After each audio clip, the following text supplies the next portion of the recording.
Assalamualaikum warahmatullahi wabarakatuh.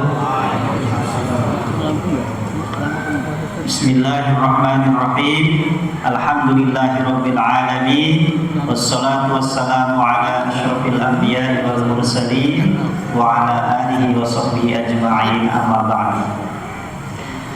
Hadirin jamaah salat Isya tarawih dan witir yang dirahmati Allah Subhanahu wa taala.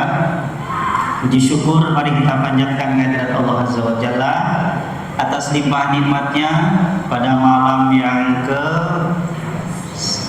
12 ya. 11 atau 12?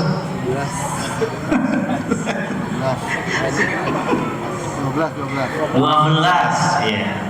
Alhamdulillah kita masih diberi kesehatan, masih diberi umur panjang, masih diberi rizki dan kekuatan oleh Allah Subhanahu wa taala, sehingga pada malam ini kita bisa melaksanakan ibadah Qiyamul Lail. Salat serta salam semoga tercurahkan kepada junjungan alam yang Nabi kita Nabi besar Muhammad sallallahu alaihi wasallam. Hadirin jamaah rahimakumullah,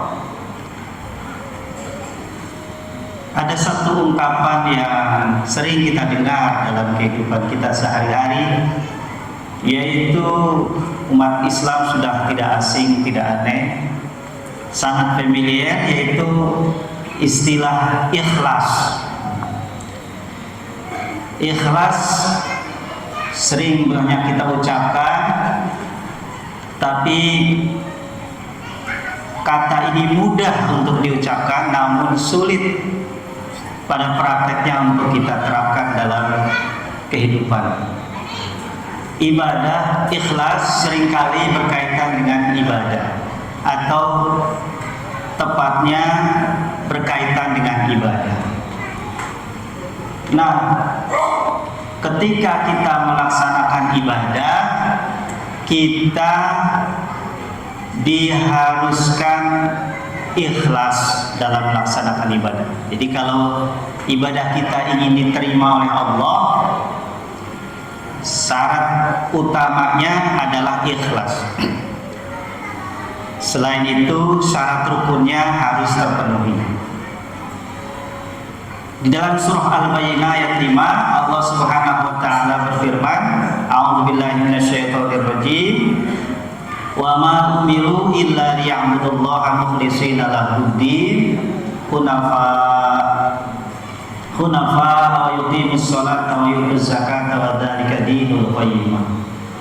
Dan tidaklah mereka diperintahkan melainkan agar mereka beribadah kepada Allah dengan memurnikan ketaatan mereka kepada Allah dan dengan tegak lurus dalam beribadah, tidak belok-belok, lurus hanya kepada Allah.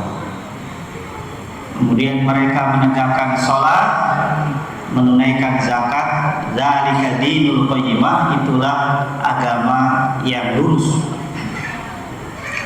Nah, hadirin rahimakumullah, jadi ikhlas itu artinya secara bahasa murni, bersih, apalagi jernih. Kalau khalaso itu murni, kalau akhlaso memurnikan. Dalam tafsir Al-Misbah, Profesor Dr. Quraisy Shihab ketika menafsirkan atau menjelaskan surah Al-Baqarah ayat 5 ini menjelaskan bahwa ikhlas adalah upaya membersihkan hati, menjernihkan hati agar selalu terarah hanya kepada Allah. Jadi dengan demikian, ketika kita beribadah, hati kita lurus hanya kepada Allah, tidak ke kiri, tidak ke kanan. Misalnya puasa yang kita lakukan, kita niatkan hanya untuk mengharap ridha Allah, ikhlas karena Allah, bukan karena tidak enak dengan lingkungan, yang lain puasa, masa saya nggak puasa? Atau karena ingin dipuji, sholat kita yang kita lakukan, kita ikhlaskan hanya kepada Allah. Tidak ingin agar orang lain melihat kita rajin ya, si A sholat ke masjid berjamaah.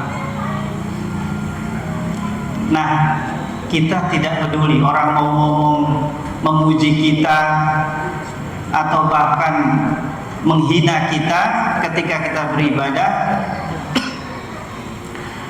kita tetap hati kita hanya kepada Allah.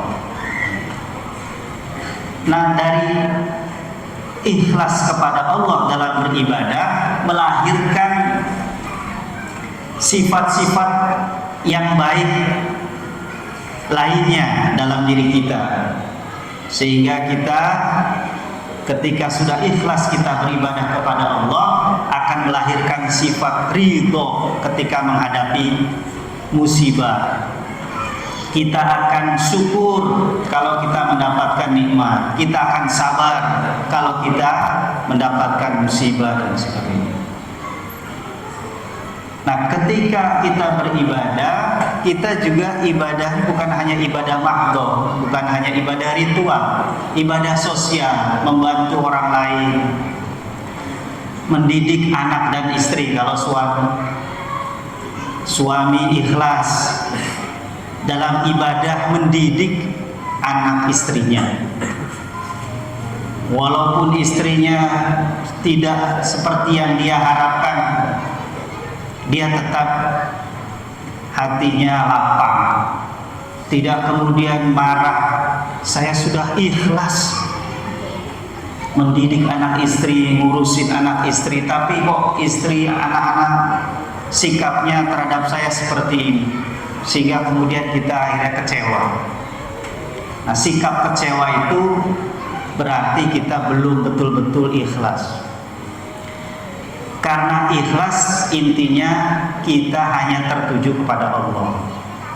Orang mau baik kepada kita, mau berbuat buruk kepada kita, kita tidak akan terlalu terpengaruh oleh sikap orang lain terhadap kita. Jadi ikhlas akan melahirkan sikap-sikap yang lain yang positif, ridho, kemudian tadi sabar dan sebagainya. Nah, bagaimana kita beribadah kepada Allah? Apakah ikhlas itu hanya tertuju kepada Allah? Bagaimana misalnya Imam atau Sayyidina Ali karramallahu wajhah pernah membuat tingkatan orang dalam beribadah. Kata Sayyidina Ali, orang dalam beribadah itu ada 3 tingkatan. Yang pertama, ada orang beribadah disebut abid atau ibad. Ibadahnya dia lakukan karena takut disiksa oleh Allah nanti di neraka. Sehingga kalau ingat azab Allah, dia langsung ibadahnya tambah khusyuk. Takut sholatnya makin rajin, baca Quran, sedekah, dan takut nanti diazab oleh Allah kalau saya nggak melaksanakan ibadah. Kenapa tidak zina? Takut nanti diazab. Kenapa tidak mencuri? Kenapa tidak korupsi? Takut kepada azab Allah. Ini tingkatan yang pertama. Yang kedua, tingkatan tujar atau mufradnya itu tajir. Tajir ini pedagang, biasanya kaya. Makanya orang kaya disebut tajir, karena biasanya selalu mendapat untung. Orang dagang itu selalu orientasinya berharap dapat untung, walaupun selalu diingatkan kalau orang dagang itu kalau nggak untung rugi. Jadi harus siap untung, siap rugi.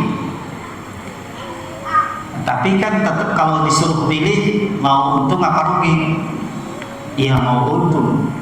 Dalam ibadah pun ada kelompok yang beribadah tujuannya ingin selalu dapat untung. Kalau kita sholat, berapa pahala yang kita dapatkan? Kalau sendirian 1, kalau berjamaah 27, oh saya mau berjamaah karena pahalanya lebih banyak. Baca Quran berapa pahalanya? Satu huruf itu 10 kebaikan. Wah saya mau baca Al-Quran. Dan seterusnya dan seterusnya. Ini tingkatan yang kedua. Tingkatan yang ketiga, ada orang beribadah karena ungkapan rasa syukur. Orang ini disebut arif atau arifin, orang yang sudah pada tingkat wisdom, orang yang bijaksana. Ketika dia beribadah, ditanya kenapa kamu mau ibadah, dia, apa kamu takut neraka? Saya tidak terpikir dengan siksa neraka. Apa kamu ingin dapat surga? Saya juga malu rasanya mendapatkan surga. Ibadah saya belum seberapa. Lalu apa yang kamu lakukan dalam ibadah? Apa tujuannya? Saya hanya merasa saya harus bersyukur kepada Allah karena semua nikmat yang saya dapatkan semua Allah berikan, maka saya bersyukur dengan cara ibadah. Ketika Rasulullah SAW ditanya oleh Sayyidatul Aisyah, beliau sholat malamnya tidak pernah tinggal lama berjam-jam, bahkan diriwayatkan sampai kakinya bengkak karena ibadah. Kemudian Sayyidatul Aisyah berkata, ya Rasulullah, apa kamu gak cukup? Allah sudah mengampuni kamu, Allah sudah mengampuni engkau, baik yang dosa yang terdahulu, yang sekarang bahkan yang akan datang. Kenapa masih juga ibadahnya sedemikian rupa sampai harus bengkak-bengkak tiap malam tahajud sampai lama sekali? Apa jawaban Rasulullah? Rasul bersabda, afala an akuna abdan syakura. Apa aku nggak boleh ingin menjadi hamba yang pandai bersyukur kepada Allah Subhanahu wa taala? Hadirin kaum muslimin rahimakumullah, dalam kita beribadah mungkin kita masih takut dengan neraka, itu boleh, itu masih disebut ikhlas, tapi tingkatannya masih dasar. Ingin mendapatkan pahala, balasan surga, itu juga boleh, karena semua itu ditujukan kepada Allah. Dan yang paling tinggi adalah kita harus naik lagi tingkatannya menjadi hamba yang pandai bersyukur. Ibadah yang kita lakukan sebagai ungkapan rasa syukur kita kepada Allah Subhanahu wa taala. Mudah-mudahan bermanfaat. Demikian, terima kasih atas perhatiannya. Mohon maaf atas segala kekurangan. Wassalamualaikum warahmatullahi wabarakatuh.